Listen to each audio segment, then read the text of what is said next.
10절을 다 같이 읽어보겠습니다. 시작.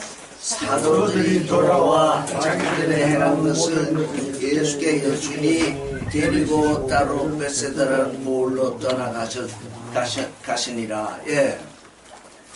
제자들이 이제 자기들이 행한 것을 예수께 다 이제 보고를 했더니 이제 그걸 다 들으시고 베세다라는 곳은 그 어회계 장소 이런 뜻이 있어요. 그러니까 이 고기를 잡는 장소라는 뜻이죠. 베세다 좀 이렇게 한가한 곳이죠. 베세다라는 곳으로 이제 떠나가신 건 이제 그 제자들로 하여금 좀 쉬게 하시려는 거죠.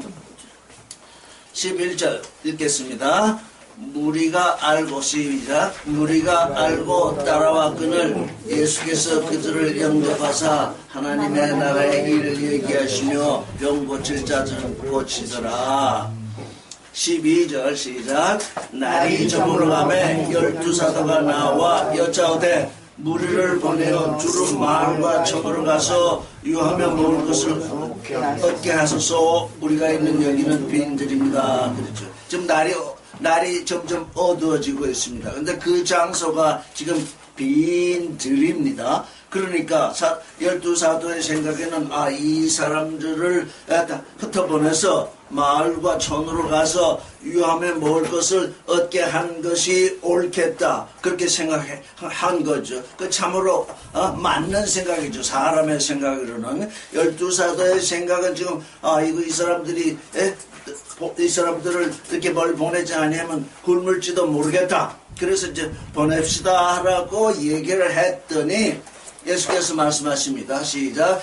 예수께서 이르시되 너희가 먹을 것을 주라 하시니 여짜오되 우리에게 떡 5개와 물고기 2마리밖에 없으니 이 모든 사람을 위하여 먹을 것을 사지 아니하고는 할 수 없사옵니다.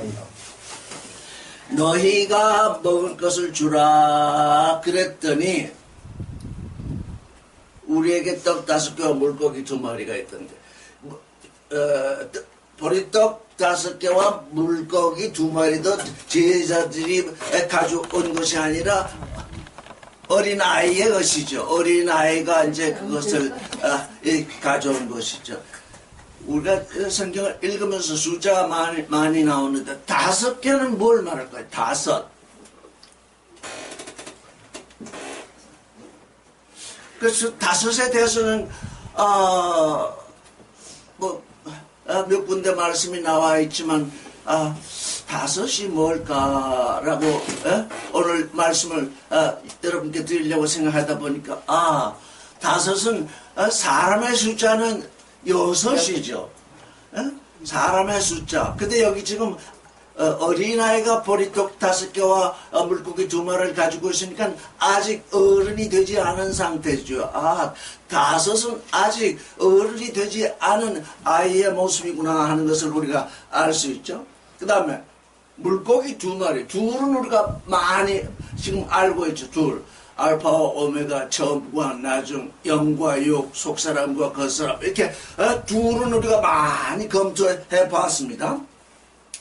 그래서 지금 아직 어른이 되기 전에 아이. 그런데 이 일이 어떻게 됐습니까?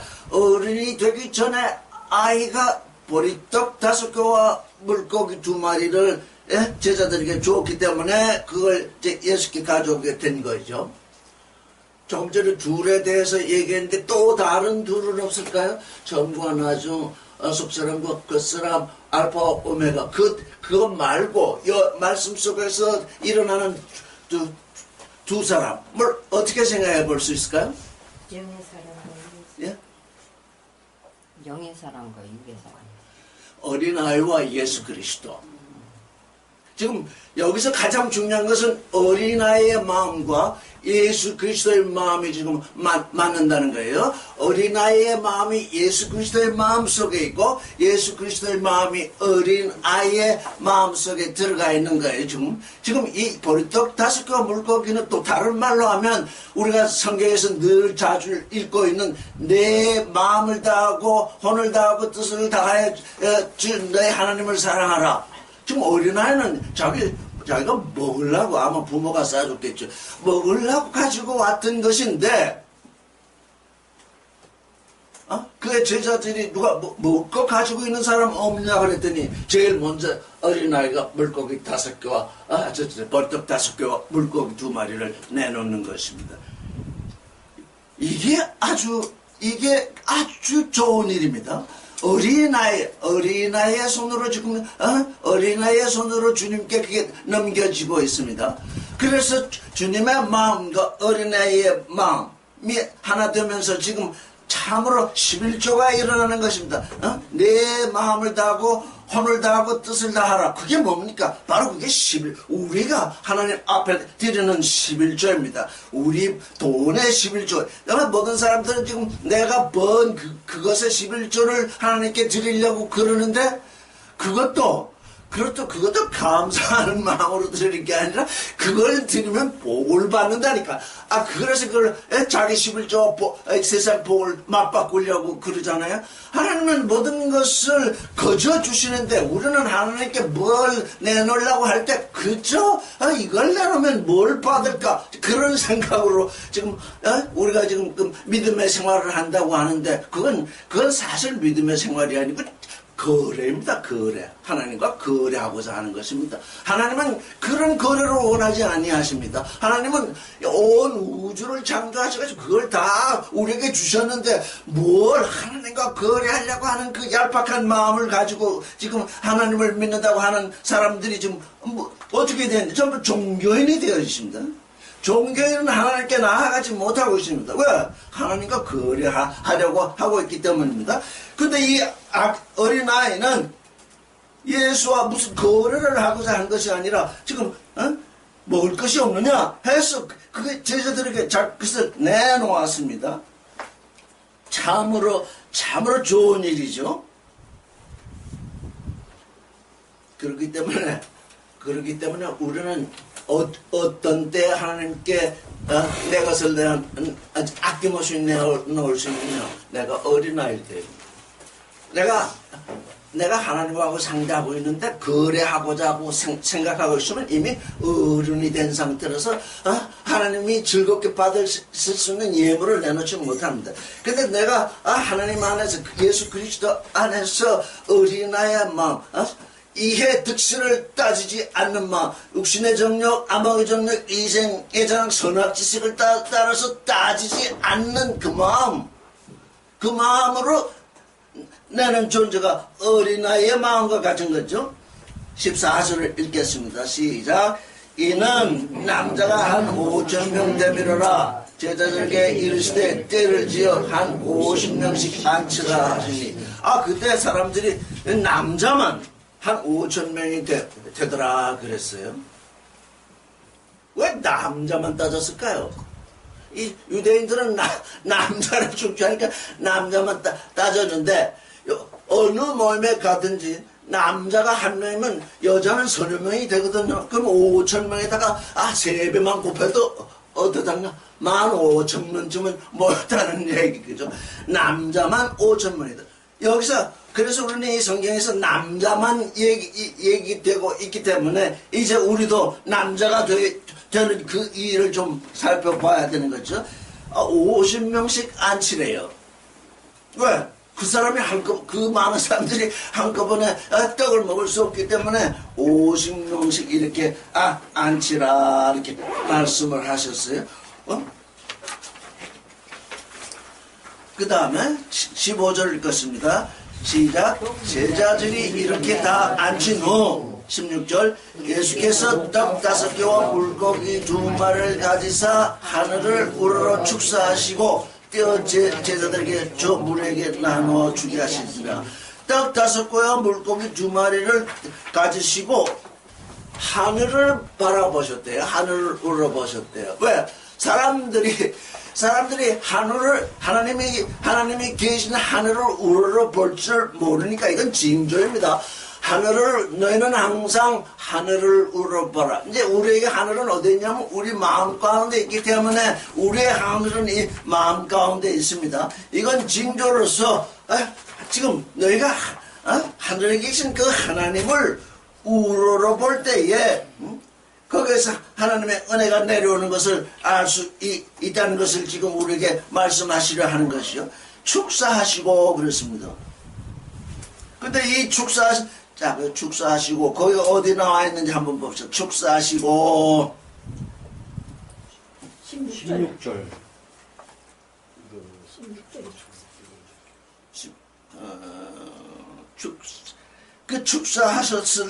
하신다 할 때에 보리떡 5개와 물고기 2마리를 축복하셨다는 뜻입니다. 원문을 읽어보면 보리떡 5개와 물고기 2마리를 축복하셨다는 겁니다. 왜? 그 보리떡 5개와 물고기 2마리가 축복된 상태에서 이제 사람들에게 떼어져야 그들이 다 먹고 배불리 먹을 것이기 때문에 그냥 축사를 하신 것이 아니라 그 물고기 보리떡 5개와 물고기 2마리를 축사하셨습니다. 한번 원문으로 한번 읽어보죠. 시작. 16절 이크디아스 디오투스 카이 아르투스 펜테 투스테 라본 카테클라센 카이 아우투스 유로게센 아우투스 유로게센 그게 뭡니까? 그것들을 축복하신 것입니다. 우리가 이제 음식을 먹을 때마다 이제 하도 이 세상의 복을 달라고 우리가 늘 간과하던 상태에 있어서 지금 그 기도를 그친 지 오래됐습니다. 근데 여기 보니까 예수께서는 그 음식을 축복하셨습니다. 이 음식을 먹고 건강하게 살게 하십시오.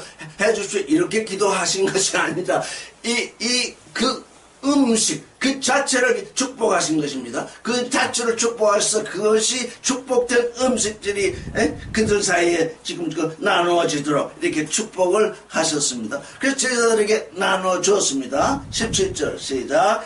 먹고 다 배불렀더라. 그 남은 조각을 12바구니에 거두었다. 예, 그들이 마음껏 먹었습니다.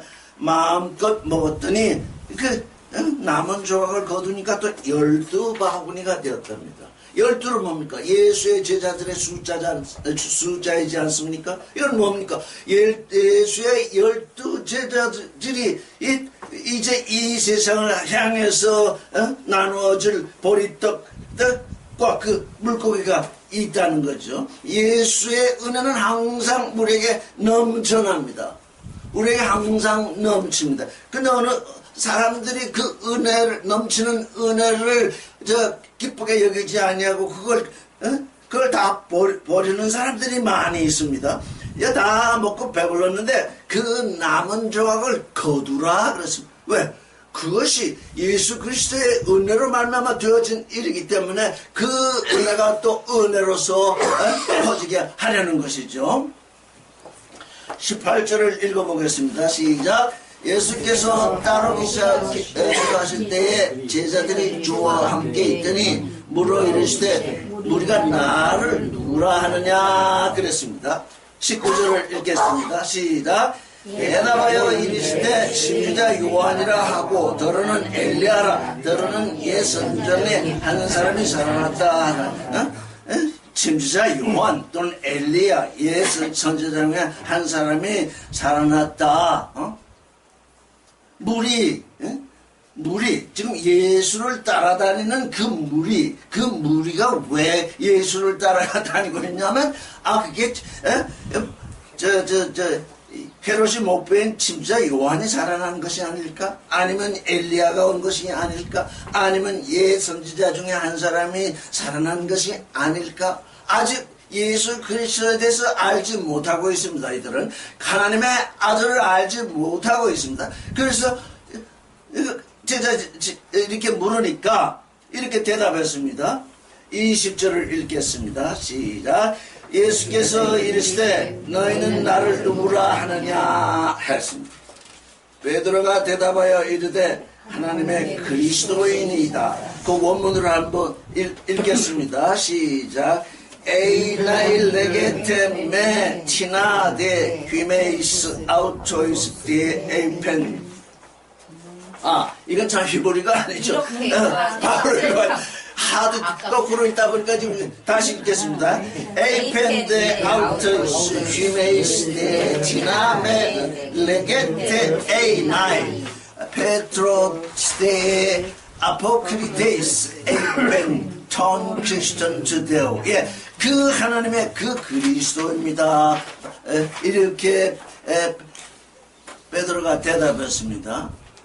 21절 경고하사 이 말을 아무에게도 읽지 말라 하시고 22절 이르시되 인자가 많은 고난을 받고 장로들과 대제사장들과 서기관들에게 버림받아 죽음을 당하고 제3일에 살아나리라 하고 요 22절과 23절 사이의 일들이 이제 그 마처홈에 나와 있습니다. 여기 인자가 많은 고난을 받고 장로들과 대제사장과 서기관들에게 버림받아서 죽임을 당하고 제3일에 살아나리라 이렇게 말씀하셨더니 베드로가 예수를 붙잡고서 예수를 책망합니다. 그런 일은 있을 수 없습니다. 여기 지금 주는 그리스도시여 살아계신 하나님의 아들입니다. 그 마태복음에 그렇게 나와 있죠. 그렇게 얘기했을 때 바요나 시마나 그걸 내게 알 것은 혈육이 아니오 하나님 아버지시다. 이렇게 예수께 아주 극한 칭찬을 들었습니다. 그런데 예수께서 인자가 많은 고난을 받고 장로들과 대제사장들과 서기관들에게 버림받아 죽임을 당하고 제3일에 살아나겠다고 하니까 예수를 붙잡고 예수를 책망합니다. 왜 그런 일이 일어나는 겁니까? 주는 그리스도시요 살아계신 하나님의 아들입니다. 이렇게 고백을 했으면 당연히 인자가 많은 고난을 받고 장로들과 대제사장과 서기관들에게 버림받아 죽임을 당하고 3만에 일어나겠다 살아나겠다 했으면 그걸 이해해야 할 터인데 왜 베드로는 그걸 이해하지 못했습니까? 이게 문제인 것입니다. 주는 그리스도시요 살아계신 하나님의 아들입니다. 이렇게 고백을 했음에도 그 베드로가 알고 있는 그리스도, 베드로가 알고 있는 하나님은 하나님의 아들은 어떤 아들이라는 것입니까?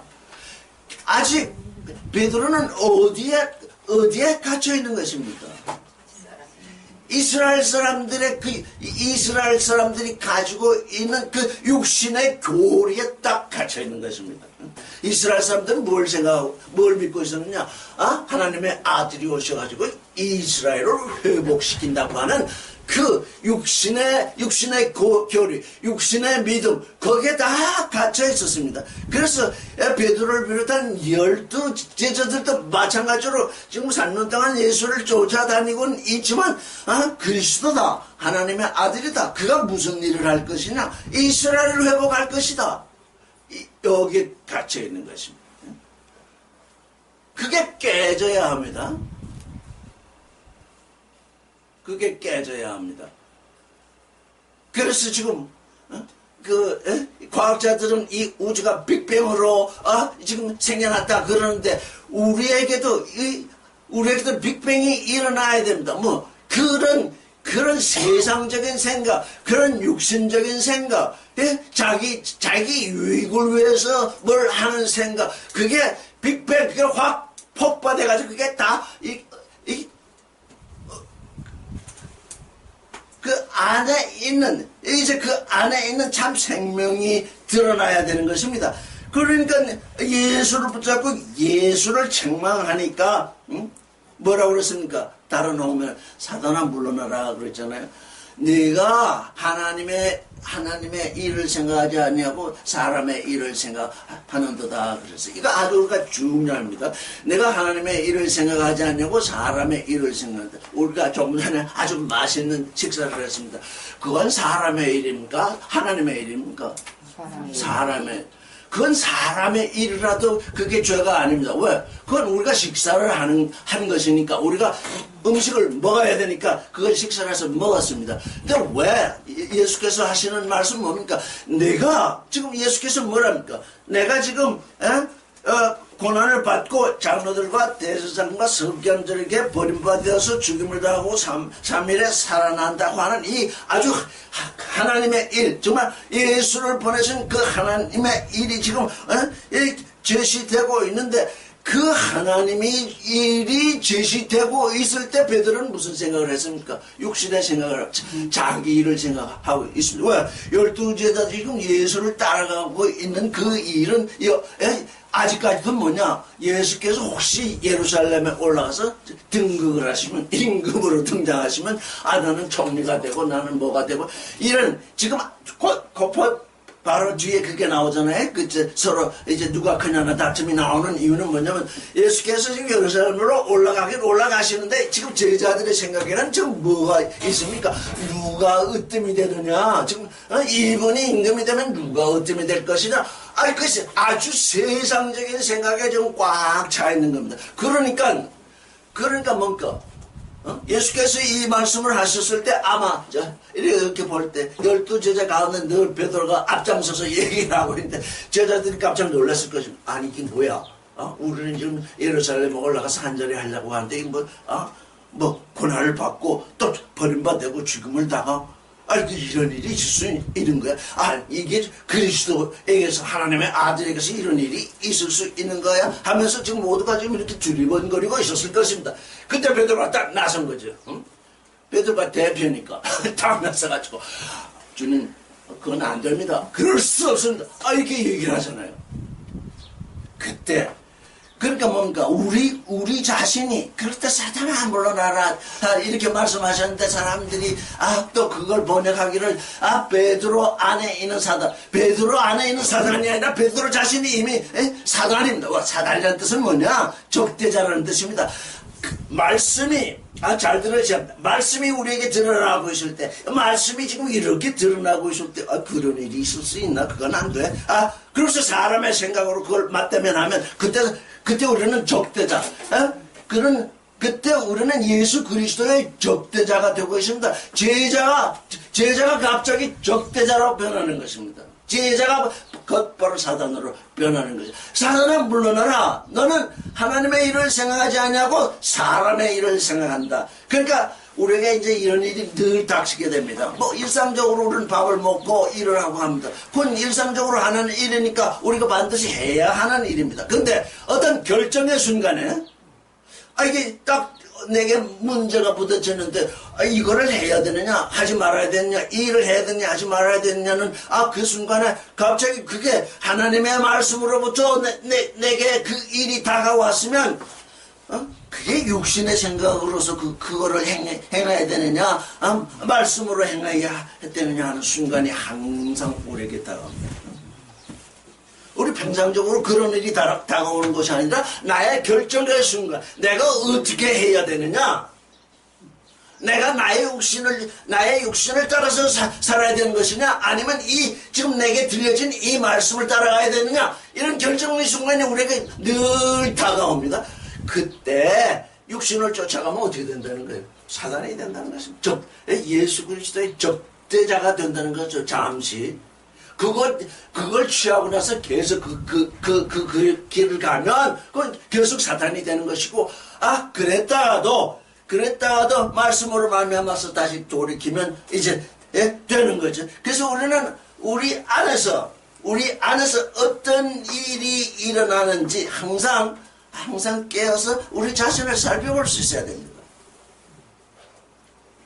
근데 사람들은 우리가 이제 종교에 빠진 모든 일을 자기 유익으로 가져가면서 그게 하나님의 일이라고 합니다. 가령 조금 전에 얘기했지만 11조를 내라. 그러면 하늘에서 복이 내릴 텐데 그냥 쌓을 것이 없도록 내릴 것이다. 그러니까 뭡니까? 11조와 나의 유익, 그거를 딱 거래 형태로 이렇게 삼게 됩니다. 하나님은 그걸 원하는 것이 아닙니다.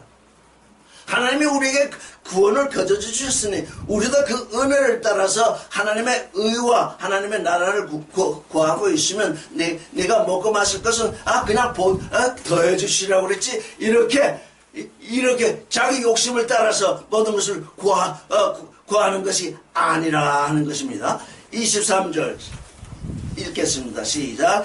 또 무리에게 이르시되 아무든지 나를 따라오거든 자기를 부인하고 날마다 제 십자가를 지고 나를 따를 것이니라. 바로 이 말씀. 누구든지 아무든지 나를 따라오려거든 자기를 부인해야 된다. 베드로로 하여금 그 육신의 생각을 부인해야 된다. 육신의 생각을 부인하고 예수를 따라다닐지라도 점심때가 되면 점심을 먹어야 되고 저녁 때가 되면 저녁을 먹어야 되는 것입니다. 그건 하나님을 거스르는 것이 아니고 하나님의 말씀이 우리에게 계시될 때 그걸 따르느냐 그걸 부인하느냐 하는 것이 문제죠. 자기의 육신의 생각을 부인한다. 그래서 이게 육신의 정욕, 안목의 정욕, 이생의 자랑, 선악지식 이거를 부인하고 날마다 제 십자가를, 그러니까 그 부인된 그것을 십자가에 못 박아 버리지 아니하면 이게 속으로는 부인했는데 겉으로는 십자가에 못 박지 않기 때문에 계속 나를 괴롭힙니다. 계속 돌아옵니다. 내게서 이건 부인되어야 할 것이다. 이건 부인되었으면 알파는 그것을 부인하는 것이요 오메가는 그걸 십자가에 못 박는 것이요. 그래서 아예 내게서 사라지도록 해야지. 하나님의 말씀은 육신의 정력, 안목의 정력, 이생의 자랑을 저 십자가에 못 박으라 한다. 그걸 지식으로만 갖고 있으면 십자가에 못 박히지 아니하기 때문에 그건 늘 나를 따라다닙니다. 그것이. 그래서 나를 마지막 항상 넘어지게 하죠. 그리고 나서 매일 나를 따르라 이렇게 말씀을 하시는 것이죠. 24절 시작. 누구든지 제 목숨을 구원하면 가장 잃을 것이요 누구든지 나를 위하여 제 목숨을 잃으면 구원하리라. 이 말씀을 잘 읽어보면 우리가 원문으로 한번 읽어보겠습니다. 시작. 호스카르 안 딜레텐 부슈켄 아우트 소사이 아폴레 세 아우텐 호스티 안 아폴레세 텐 부슈켄 아우트 에네켄 에모 후저스 소사이 아우텐. 그 인생들은 지금 우리가 종교인이 아니기 때문에 우리가 종교인이었을 때의 모습을 생각하는데 예수 그리스도께서 나를 살리셨으니까 이제 내 영혼은 영원히 살아야 된다. 이런 선입관이 우리에게 들어와 있습니다. 근데 여기서는 뭐랍니까? 누구든지 제 영혼을 구원하려 하면 잃어버릴 것이래요. 그런데 나를 인해서 그 영혼을 잃으면 다시 찾겠대. 다 그것을 구원하겠대. 그러니까 내 마음을 다하고 혼을 다하고 뜻을 다하여 주 너의 하나님을 사랑하라 하셨을 때 마음을 다해야 되고 혼이라는 건 우리의 목숨과 지금 연결되어 있죠. 그래서 내가 하나님을 사랑한다고 하는데 말로만 그럴 것이 아니라 내가 정말 하나님을 사랑하지 않는지 내게 시험이 올 수 있다는 거죠. 왜? 제3자가 내게 내 목숨을 걸고는 내 목숨을 걸고 네가 예수를 믿느냐 안 믿느냐 하는 것을 질문이 올 때 이 모든 사람들이 많은 사람들이 예수를 떠나게 되죠. 우리 6.25 때 많은 사람들이 그런 일을 당했습니다. 예수의 사진틀을 바닥에 걸어놓고 이걸 밟으면 네가 살고 이걸 밟지 않으면 넌 죽는다. 그때 우리의 생각이 어떤 것입니까? 그 사진이라는 건 아무것도 아닙니다. 근데 나를 시험하는 그 존재가 이 사진을 밟고 지나가면 살 것이요, 이 사진을 내가 밟지 않으면 죽으리라 했을 때 그가 시험하는 것은 내가 그리스도를 믿는 존재이냐 안 믿는 존재이냐, 그걸 시험하려 하는 것이지, 내가 우상을, 그 사진은 사실 우상과도 마찬가지입니다. 그 우상을 섬기느냐 섬기지 않느냐의 문제가 아닌, 시험하는 자가 뭘 시험하고자 하느냐, 그걸 알아야 되는 거죠. 그 사실이 뭐 그렇게 중요하겠습니까? 그러나 내게는 나의 생명과 바꿀 수 있는 사진입니다. 왜? 내가 이 사진을 밟는 것은 예수 그리스도를 부인하는 것이기 때문에, 이제 나는 예수 그리스도로부터 떨어지면서 뭐가 된다는 겁니까? 내 육신이 산다는 거예요. 내 육신은 살고 내 혼을 버린다는 거예요. 그래서 뭡니까? 우리는 항상 깨어 있어야 돼요. 이게 무엇으로 우리에게 시험이 다가오는가?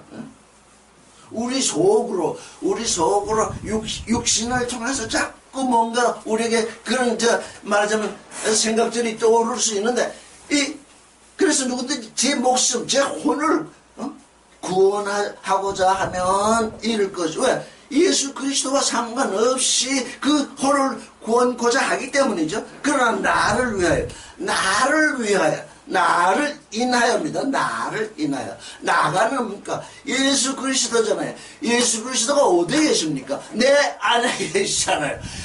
나의 나됨을 이루게 하시는 예수 그리스도께서는 내 안에 계신데, 내 안에 계신 그 그리스도를 부인하게 된다면 나는 육신으로 살아도 그저 육신으로 살다가 이제 끝나게 되는 그런 존재가 되고 말죠. 그렇기 때문에 누구든지 나를 인하여, 여기 나를 위하여, 나를 인하여, 나 때문에, 내가 내 안에 있는 나 때문에, 나를 나되게 하는 그 나 때문에, 예수 그리스도가 내 안에 있으면 그분이 나와 하나 되시니 그분이 나이기도 합니다. 나 때문에. 내가 나를 부인하는데, 부인하는 것 이상 더 큰 부인이 어디 있겠습니까? 그래서 나를 인하여 제 목숨을 잃으면 구원하리라.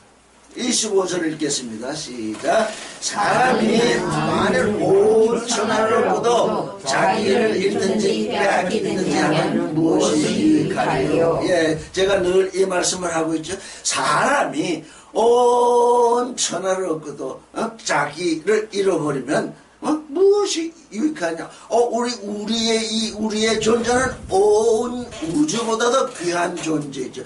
우리가 온 우주보다도 귀한 존재이기 때문에 우리에게 어떤 시험이 다가올 때 내가 온 우주보다도 귀한 나를 잃어버리는 거냐? 그걸 잃어버리고 내 육신을 살리는 거냐? 내 육신을 죽이면서 온 천하보다도 귀한 나를 건지는 거냐? 나를 살리는 거냐? 이게 항상 우리에게서 문제가 되는 거죠. 26절을 읽겠습니다. 시작. 누구든지 나와 내 말을 부끄러워하면 인자도 자기와 아버지와 거룩한 천사들의 영광을 올 때 그 사람을 부끄러워하라. 예, 우리는 이 말은 지난번도 말씀드렸는데, 우리가 이제 이 말씀을 깊이 들어가기 때문에 사람 세상에서 우리를 바라볼 때에는 저 사람들은 뭐 미치지 않았어? 저 사람들 도대체 무슨 짓을 하는 거야? 하면서 우리에게 공격을 해 올 때에 그 그리스도의 말씀, 그걸 부끄러워한다면 인자도 자기와 아버지와 거룩한 천사들의 영광을 올 때 그 사람을 부끄러워하리라 그러죠. 27절을 읽겠습니다. 내가 참으로 너에게 이르노니 여기 서 있는 사람 중에 죽기 전에 하나님의 나라를 볼 자들도 있느니라. 여기 죽기 전에가 아니라 죽음을 맛보기 전입니다. 저 죽음을 맛보기 전에 원문을 한번 읽어볼까요? 시작. 레고데 휴민 알레도스 에이신 티네스톤 아우트 에스톤 호톤 호일움메 게우손차이. 요게 맛을 본다는 것입니다. 게우손차이 사나투 헤오스 안 우도싱 텐 바슬레이언 주테오. 그러니까 이 도마홈이라는 게 여러분들 들어서 잘 아시는데, 도마홈에 딱 첫 글에 뭐라고 됐냐면, 이 글의 비밀을 아는 자는 죽음을 맛보지 아니하리라. 이렇게 딱 첫 줄에 되어 있어요. 그게 무슨 뜻이겠습니까? 이 글의 비밀을 아는 자는 죽음을 맛보지 아니하리라. 여기 지금 죽음을 맛보기 전에는 결국 죽음을 맛본다는 얘기인데, 도마홈에는 이 글의 비밀을 아는 자는 죽음을 맛보지 아니하리라. 이렇게 되어 있어요. 사람들이 그 글을 읽으면서 도마홈의 비밀을 알아내면 죽지 않는구나, 그렇게 생각하고 도마홈을 읽는데, 그건 처음부터 틀린 얘기입니다. 그건 처음부터 도마홈을 읽을 줄 모르는 겁니다. 그럼 어떻게 해석할까요? 이 글의 비밀, 그 뒤에 나오는 그 많은 글의 비밀을 알게 되는 건 뭡니까? 그 뒤에 많은 말씀이 나오는데, 그들의 비밀을 안다는 것은 뭡니까? 수없이 죽었다는 얘기입니다. 수없이 죽었기 때문에 다시는 죽음을 맛보지 않는다는 얘기입니다. 죽음을 맛보지 않으라고 그 글을 읽으면 계속 죽습니다. 그 글의 본 뜻은 이 글의 비밀은 죽는 데 있는 것입니다. 이 글의 비밀을 알게 되면 다시는이라는 말이 거기에 들어가 있지 않습니다. 그게 비밀입니다, 실제. 이 글의 비밀을 아는 자. 이 도마홈을 읽어보면 어려운 부분이 얼마나 많은지 모릅니다. 그러면 그 말씀을 이해하려고 이렇게 하다 저렇게 하다 보면 정말 죽는 것 같은 그런 절차를 거치게 됩니다. 우리는 도마홈을 한번 이렇게 검토해봤기 때문에 저는 그래서 그렇게 도마홈은 다시는 말을 거기에 넣지 않은 이유가 있다. 이 글의 비밀을 알게 되는 자는 계속 죽는다. 그러나 그 비밀을 다 알게 된 이후에는 이제 다시는 죽음을 맛보지 않는다. 그래서 여기 보니까 여기 서 있는 사람 중에 죽음을 맛보기 전에, 죽음을 맛보기 전이니까 죽음을 꼭 맛보게 된다는 거잖아요. 그래서 예수의 제자 맞으면 베드로와 요한과 야고보를 데리고 높은 산에 올라가셨는데, 그 세 증인들이 반드시 죽음을 맛보게 되어 있습니다. 우리에게서 지금 죽음을 맛본다는 것은 늘 얘기해왔듯이 육신의 정력, 안목의 정력, 이생의 자랑, 선악지지. 그게 나의 육신을 살게 하는 에너지거든요. 도대체 육신의 첫사람이 그것이 없으면 살 수가 없어요. 그런데 이제 그리스도 안에 들어와서 그 죽음을 맛보게 되면 영원한 생명에 이르게 되는데, 영원한 생명에 이르는 그 일이 하나님의 나라를 보게 되는 일이기 때문에 이렇게 말씀을 하십니다. 28절 시작. 이 말씀을 하신 후 8일쯤 되어 예수께서 베드로와 요한과 야고보를 데리고 기도하러 산에 올라가셨죠. 마태복음에서는 6일 후라고 그랬습니다. 6일을 지나서 한데, 이 누가 오면은 8일째라고 그랬잖아요. 앞에 말씀하신 날 뒤에도 저 산에 올라가신 날, 그 날을 빼면 가운데 있는 날은 6일입니다. 그래서 말씀을 하시는 8일쯤이라 하는 것도 맞는 말입니다. 산에 올라가셨는데 기도하실 때 용마가 변화되고 그 옷이 휘어져서 광채가 나더라. 이건 우리가 이미 다 이제 한번 검토했던 거죠. 30절 읽겠습니다. 시작. 먼저 두 사람이 예수와 함께 말하니 이는 모세와 엘리야라. 31절. 영광 중에 나타나서 장차 예수께서 예루살렘에서 별세하신 것을 말할세. 이렇게 누가는 그렇게 말했습니다. 근데 여기 보니까 누가가 기록한 것은 엑소도스입니다. 성경에서 엑소더스 하면 그게 지금 뭘로 번역되고 있죠? 엑소더스는 지금 출애굽으로 번역되고 있잖아요. 유대 이스라엘 백성이 애굽을 나올 때를 엑소더스 출애굽 하고 있죠. 그래서 여기서 지금 엑소돈이라고 그랬으니까 예수께서는 지금 어디에서 어디로 가시느냐? 육신의 예루살렘에서 하늘의 예루살렘으로 지금 올라가시죠. 옮기시는 그 일을 지금 누가는 엑소도스로 말하고 있는 것입니다. 그래서 이 번역들을 보니까 별세한다. 그가 죽으실 것을 말하는 거죠. 왜? 이 땅의 예루살렘을 떠나는 것은 그가 예루살렘에서 십자가에 못 박히지 아니하면 좀 떠나지 못하시기 때문에 예루살렘을 떠나는 그 일에 대해서 엑소도스라 이렇게 지금 누가는 기록하고 있죠. 그가 죽었다가 살아나시기 때문에 어떻습니까? 참 엑소도스가 일어나는 거죠. 32절 시작. 베드로와 및 함께 있는 자들이 깊이 졸다가 온전히 깨어나 예수의 영광과 함께 선 두 사람을 보니 33절 두 사람이 떠날 때 베드로가 여짜오되 우리 주여 우리가 여기 있는 것이 좋사오니 우리가 초막셋을 짓되 하나는 주를 위하여 하나는 모세를 위하여 하나는 엘리야를 위하여 하사이다 하되 자기가 하는 말을 자기도 알지 못하더라. 예, 이것입니다. 이거 굉장하죠. 우리가 여기 있는 것이 좋습니다. 우리가 여기 있는 것이 좋기 때문에 초막 셋을 짓겠습니다. 하나는 주님을 위하여, 하나는 모세를 위하여, 하나는 엘리야를 위하여 하사이다. 사람들이 늘 그럽니다. 모세 안에 있는 존재들은 그저 모세의 초막에 있는 것이 좋다 얘기하고, 엘리야의 초막 속에 있는 존재들은 계속 엘리야의 초막 속에 있는 것이 좋다 하고, 예수의 초막 속에 있는 존재는 예수의 초막 속에 있는 것이 좋다 하는데, 그 하는 얘기가 그들이 무엇인지 알지 못하고 하는 얘기라는 겁니다. 왜?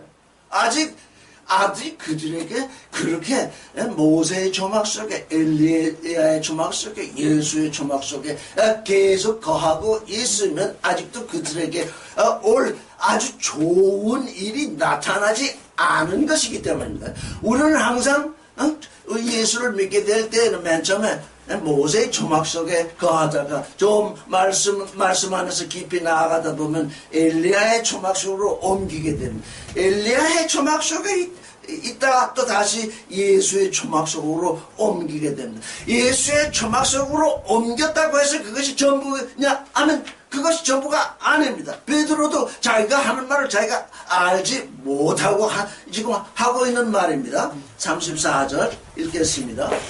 이 말할 즈음에 구름이 와서 그들을 덮는지라. 구름 속으로 들어갈 때 그들이 무서워하더니 35절 구름 속에서 소리가 나서 이르되 이는 나의 아들 곧 택함을 받은 자니 너는 그의 말을. 예, 우리가 누구죠? 노아의 기사를 볼 때 하나님이 노아에게 약속을 하셨죠.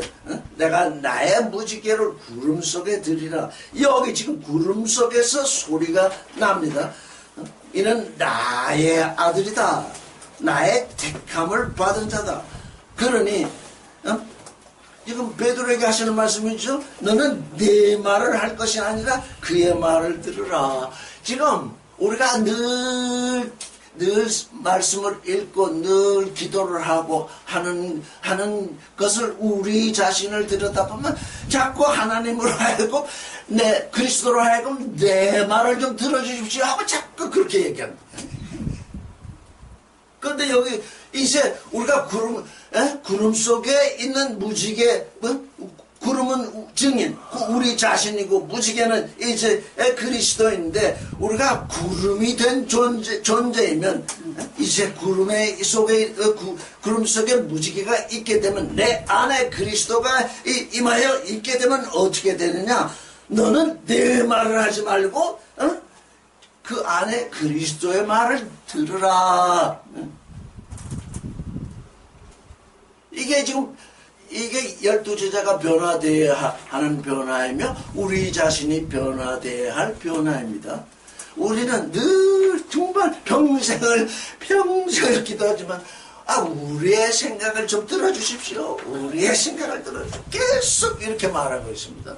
근데 우리가 이제 그리스도의 증인의 자리에 들어서서 구름처럼 되면 이제는 어떻게 해야 되느냐? 내 말을 하지 말고 그의 말을 들으라. 하나님으로부터 그렇게 말씀이 내려오는 거죠. 그러니까 이제 우리의 기도나 우리가 성경을 읽거나 하는 것이 이제 그리스도의 말씀을 듣는 일로 이렇게 전환되죠. 지금 제가 이제 이 말씀을 한지 좀 어릴 때 했는데 초창기에 내 친구가 전화를 했어요. 야, 성경을 어떻게 읽어야 되느냐? 그때는 아직 성경을 어떻게 읽어야 되느냐에 대해서 아직 확신이 서지 않을 때는 내 생각대로 읽으면 되지. 그러고선 말했어요. 왜? 예수 그리스도를 믿으려고 전화한 것이 아니라 떠보느라고 그런 것이기 때문에 그렇게 대답하고 말하는데, 이제 우리가 요한계시록을 통해서 읽고 이렇게 읽다 보면 우리 눈은 지금 우리 눈으로 지금 성경을 보고 있습니다. 우리 눈은 성경을 보고 있을 때 실제 누가 누구를 읽느냐면 말씀이 나를 읽어야 합니다. 말씀이 나를 읽어야 합니다. 그렇기 때문에 성경을 읽는 존재들은 이제 앞으로 어떻게 해야 되냐? 자기의 욕심이나 자기의 지혜나 자기의 지식으로 성경을 해석하려고 하면 할수록 성경이 이해가 안 됩니다. 그럼 어떻게 했냐? 그래서 우리가 말씀을 품는다고 그러잖아요. 여기 가령 나의 아들 곧 나의 택함을 받은 자니 너는 그 말을 들으라. 이런 말씀이 지금 35절에 나와 있는데 이게 무슨 말씀인가 하고 내 지혜와 내 지식으로 이해하려고 하지 말고 나의 아들 곧 택함을 받은 자니 너희는 그 말을 들으라. 이렇게 말씀이 되어 있으니까 그 말씀을 듣는 것이 무엇인지 그 말씀을 계속 품고 있으면 비로소 그 말씀이 내게 드러난다는 것입니다. 그러니까 살았고 운동력 있는 말씀이기 때문에 내가 이해하게 되면 내가 나의 지식으로 이해하는 그 순간 그게 선악지식이 되어버립니다. 그러니까 틀림없이 선악지식이 틀림없이 문자가 되어버립니다. 문자는 죽이고 영혼 살린다고 그랬죠. 그러니까 이제 우리에게서 크로노스 가이로스가 있는데, 크로노스의 때 우리가 아직 잘 알지 못하고 내 육신이 나를 지배하고 있을 때에는 어찌할 수 없이 내가 내 지혜와 내 지식과 또 세상 사람들의 지식을 동원해서 그 성경을 읽고 이해하려고 합니다. 그러나 그때가 지나가면 카이로스 때가 옵니다. 곧 하나님과 직접 소통하는 때가 옵니다. 어떻게? 말씀을 품고 있으니까 그리스도의 말씀을 듣는 그 자세가 되어 있는 거죠. 그리스도의 말씀을 듣는 그 마음이 되어 있는 거죠. 그게 이제 카이로스의 때인데, 그래서 말씀을 품고 주님이 지금 이렇게 말씀을 해주셨는데 이게 무슨 말씀입니까? 제가 제 지혜와 지식으로 이걸 해석하려고 하지 않냐고, 당신의 살고 운동력 있는 말씀으로 내 마음속에서 역사해 주십시오. 이게 완전히 성경을 읽는 방식이 완전 180도 뒤집혀야 합니다. 그래서 성경이 내가 내 눈으로는 성경을 보고 있는데 실제 성경이 나를 읽고 있어야 하는 것입니다. 우리가 그런 얘기를 자주 하잖아요. 죽을 것이 생명에게 삼킨다. 우리가 실제 먹는 것은 내가 먹는 것 같은데 그 생명이 내 안에 들어와서 내가 생명에게 삼키는 일, 바로 그런 일을 말하는 것입니다. 36절 시작. 소리가 그침에 오직 예수만 보이더라. 제자들이 잠잠하여 그 본 것을 무엇이든지 그때는 아무것도 이르지 않아요. 사실 이 말씀은 예수께서 내가 죽은 자 가운데서 살아날 때까지는 이 일에 대해서 아무에게도 얘기하지 말라 그랬기 때문에 이 제자들이 얘기를 하지 않았습니까? 예수 그리스도는 죽었다가 살아나신 것이 아니라 죽은 자 가운데서 살아나셨어요. 우리 모든 사람들이 다 죽어 있었는데 그분이 우리의 죄를 담당하시고 십자가에 못 박혀 죽었다가 죽은 자들 가운데서 살아나셨기 때문에 그 죽은 자들 가운데서 이 지금 부활하는 존재가 있는 것입니다. 이 부활에는 알파와 오메가가 있죠. 우리가 산 혼이 되어서 우리 혼이 우리가 육신으로 살 때에는 우리가 혼적인 존재일지라도 지금 땅을 향해 살고 있기 때문에 하나님과 상관이 없는 존재가 되어 있습니다. 그 하나님께 대하여 죽은 존재가 되어 있습니다. 그런데 예수께서 죽었다가 그 죽은 자 가운데서 살아나셨기 때문에 그들을 살리셔가지고 이제 레 네페시하야 하나님을 향해서 사는 산 혼이 되어서 이제 하나님을 향해서 살게 됩니다. 그게 알파입니다. 사람들은 그 알파인 줄 모르고 그게 전부인 줄 알기 때문에 오메가 참으로 하나님 안에서 하나님의 아들의 실존을 이루는 그 일을 모르고 있기 때문에 이게 문제가 큰 것입니다. 산혼으로 사는 그 일, 그건 다 그것 때문에 전부 종교인이 되어 있을 뿐입니다. 이제 그 종교는 어디에 갇혀 있느냐? 그 산혼에 갇혀 있는 것입니다. 자기 믿음에 갇혀 있는 것입니다. 그러니까 거기에도 빅뱅이 일어나야 된다. 그게 터져나야 된다. 하나님의 말씀이 내게 와서 이제 살려주는 영을 가지게 되는 그 일이 벌어져야 됩니다. 사람들은 그저 이 육신을 이렇게 살펴보면 육신이 오묘하기도 하지만 이게 참으로 육신을 넘어서기가 어려운 것을 사람마다 다 알고 있습니다. 사람마다 그것을 다 알고 있을 때 하나님은 그거 초월하는 생명을 내게 줄 테니까 거기서 넘어서는 생명을 가지라. 이렇게 하나님은 그런 약속을 하셨음에도 불구하고 사람들은 이건 내가 어찌할 수 없다. 영과 육은 나눠서 영은 영이고 육은 육이다. 육은 마음대로 살고 영만 구원되는 일은 없어요. 그렇기 때문에 우리가 영과 육, 속사람과 겉사람이 온전히 하나 되는 그 일이 언제부터 시작됐느냐? 예수 그리스도께서 죽은 자 가운데서 살아나신 그때부터 이제 그때가 알파입니다. 그래서 그가 부활하셔가지고 다시 우리에게 항상 오시는 분으로 계시잖아요. 호에르코메노스. 전부터 계셨고 지금도 계시고 오고 계신 분, 그분으로 계셔서 우리를 다시 살리시는 거죠. 그때에 그 그리스도를 만나는 그때에 우리는 이 구름과 같은 존재죠. 그리스도께서 내 안에 계신 구름과 같은 존재에서 되는 거죠. 37절 읽겠습니다. 시작. 이튿날 산에서 내려오시니 큰 무리가 맞을세 무리 중 한 사람이 소리질러 이르되 선생님 찾을건데 내 아들을 돌아보아 주옵소서. 이는 내 외아들입니다. 한 사람이 큰 소리로 아들 하나밖에 없는데 지금 아주 문제가 있다는 얘기죠. 39절 시작. 귀신이 그를 잡아 갑자기 부르짖게 하고 경련을 일으켜 거품을 흘리게 하며 몹시 상하게 하고야 겨우 떠나가나이다. 이게 귀신이 그를 잡고 있죠. 그래서 갑자기 부르짖고 경련을 일으키고 거품을 흘리게 하고서는 또 몹시 상하게 하고서야 겨우 떠나가나이다. 40절 시작. 당신의 제자들에게 내쫓아 주기를 구하였으나 그들이 이행을 못하리이다. 41절 예수께서 대답하여 이르시되 믿음이 없고 팽간성이여 내가 얼마나 너희와 함께 있으며 너희에게 참으려 네 아들을 이리로 데리고 오라.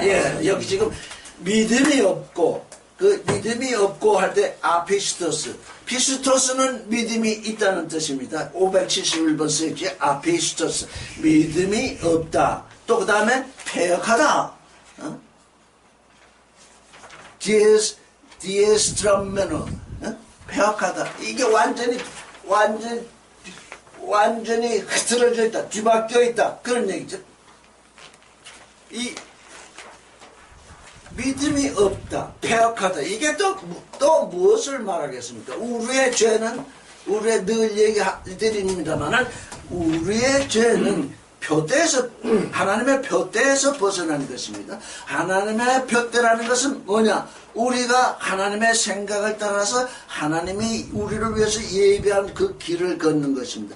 그런데 우리는 이 육신의 자기 생각, 우리의 생각을 따라서 우리의 길을 걷기 때문에 사람이 전부 죄인이 되어 있습니다. 왜? 하나님은 하나님의 길을, 하나님의 생각을 따라서 하나님의 길을 걷는 자를 하나님의 아들이 되게 하는데, 아무도 자기 생각을 따라서 자기 길을 걷는 자는 하나님의 아들이 되지 못하고 있기 때문에 죄인인 것입니다. 근데 여기 믿음이 없다. 하나님의 생각 속으로 들어오지 않고 있다는 거예요. 예수의 제자들조차도 아직 하나님의 생각을 따라서 하나님이 그들을 위하여 예비한 그 길을 걷지 못하고 아직도 하나님의 생각 속으로 들어오지 못하고 있다. 하나님의 생각 속으로 들어오지 못하니까 자기 길을 걷는데 그게 뒤틀린 길이라는 거예요. 자기 생각을 따라 자기 길, 인생들은 그 길을 걷는데 그것이 참으로 좋은 길이라고 그들은 생각하는데, 예수께서 지금 책망하시기는 하나님의 생각 속으로 들어오지도 않고 내 길을 찾아서 지금 뒤치는 길을 걷는 그런 세대라는 것입니다. 내가 얼마나 너희와 함께 있으며 너희를 참으랴. 내 아들을 이리로 데리고 오라 하십니다. 42절을 읽겠습니다.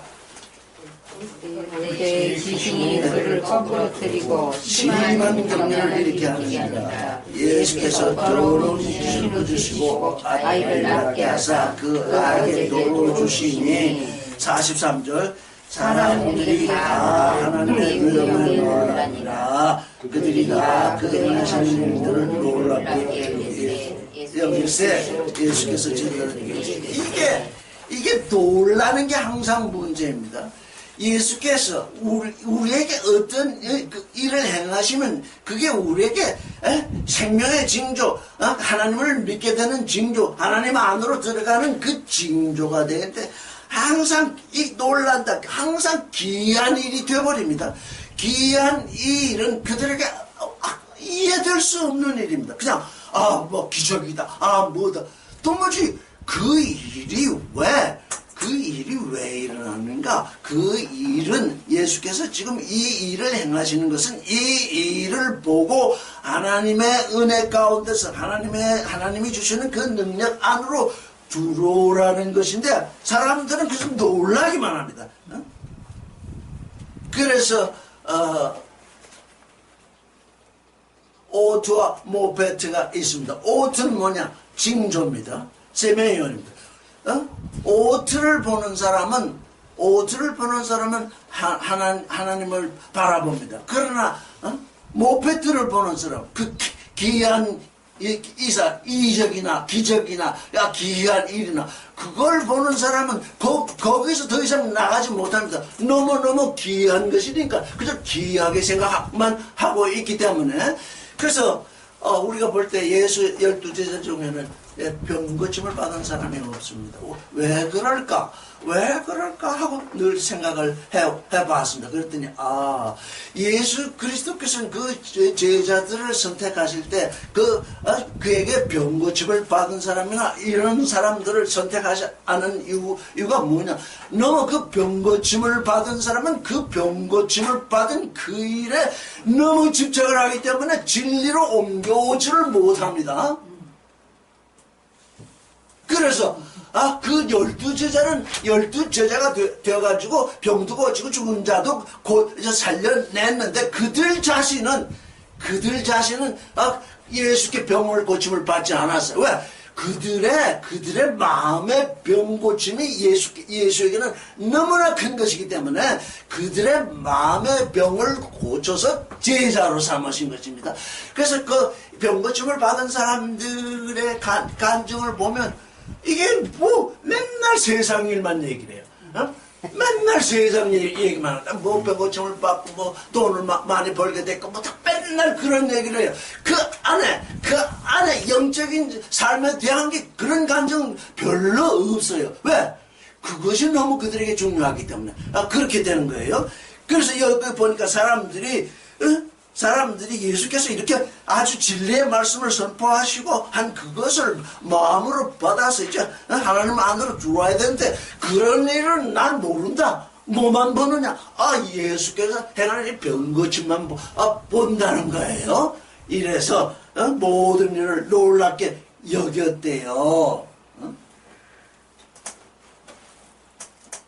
시간이 되겠습니까? 시간 됐어요. 네. 자, 44절 읽고 끝나겠습니다.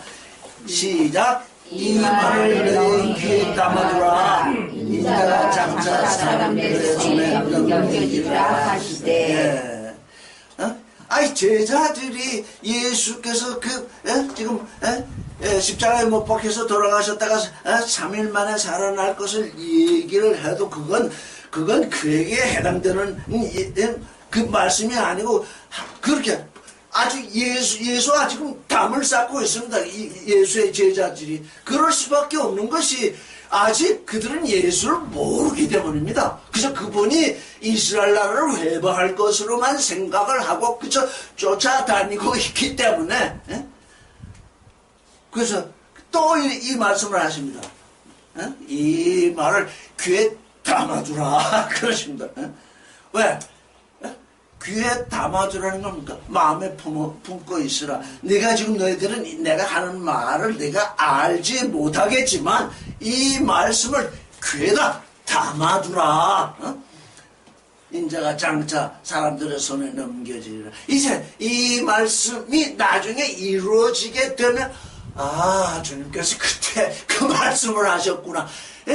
전에 하신 말씀이 예수께서 십자가에 죽으시고 3일 만에 살아나신 후에야 알파와 오메가가 짝을 이루게 되는 그때 그 말씀을 하신 것이 바로 이 일 때문에 그랬구나. 우리는 그 일을 전혀 알지 못하고 그저 귀담아 들으라 했기 때문에 이걸 귀담아 들어야 되겠다 하고서 그래서 듣기만 했다는 것이죠.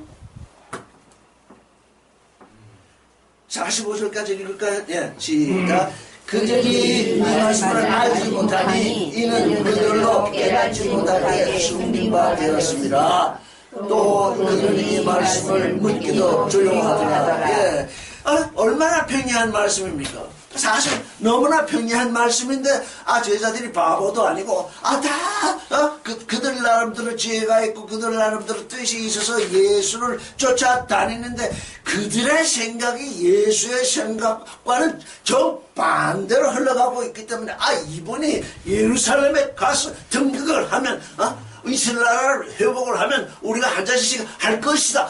이게 그들이 가졌던 그 자기 믿음이기 때문에 도무지 예수께서 하시는 말씀이 감추어서 들리지가 않더라 그 말. 이게 들리게 되는 때가 있다는 거죠. 예, 오늘은 45절까지.